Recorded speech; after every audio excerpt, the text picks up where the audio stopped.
வெனிசுலாவின் ஜனாதிபதி மதுரோ நேற்றிரவு கைது செய்யப்பட்டிருக்கின்றார் அமெரிக்க கடற்படையினரால். நான் வாழ்நாளிலே இவ்வளவு சந்தோஷமாக எப்போதுமே இருந்ததில்லை இதுவரை காலமும் என்று தெரிவித்திருக்கின்றார் அமெரிக்க ஜனாதிபதி டொனால்டு டிரம்ப். நேற்றிரவு வெனிசுலாவின் ஜனாதிபதி மதுரோவும் அவருடைய மனைவியும் சேர்த்து கைது செய்யப்பட்டிருக்கின்றார்கள். பல உலக நாடுகளினுடைய தலைவர்களும் கூட இதற்கு கண்டனங்களை தெரிவித்திருக்கிறார்கள். காரணம் என்ன? பல வருடங்களாகவே அமெரிக்காவினுடைய கழுகு பார்வை இந்த வெனிசுலாவின் மீது விழுந்திருந்தது. அதற்கு மிகப்பெரிய காரணம் வெனிசுலாவில் இருக்கக்கூடிய எண்ணெய் வளம் என்று குறிப்பிடப்படுகிறது.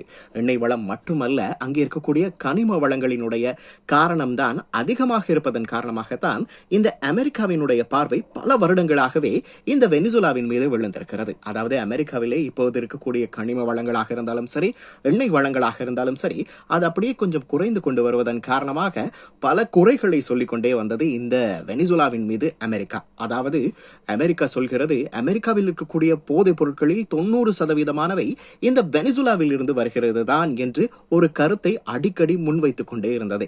இதன் காரணமாக இதை முன்னிலைப்படுத்தி இப்போது அமெரிக்கா வெனிசுலாவின் மீது நேற்று இரவு முதல் இந்த காலை வரை தொடர்ந்து தாக்குதல்களை நடத்தி கொண்டே வந்தது. பல ராணுவ முகாம்களை, கிட்டத்தட்ட 100 ராணுவ முகாம்களை அழித்து ஒழித்திருக்கின்றது. இதற்கு இடைப்பட்ட நேரத்திலே அமெரிக்கா வெனிசுலாவின் ஜனாதிபதி மதுரோ உட்பட அவருடைய மனைவியையும் சேர்த்து கைது செய்திருக்கின்றது. இப்போது கைது செய்யப்பட்ட மதுரோவினுடைய புகைப்படங்கள் இப்போது சமூக வலைதளங்களிலே பரவி வருகிறது.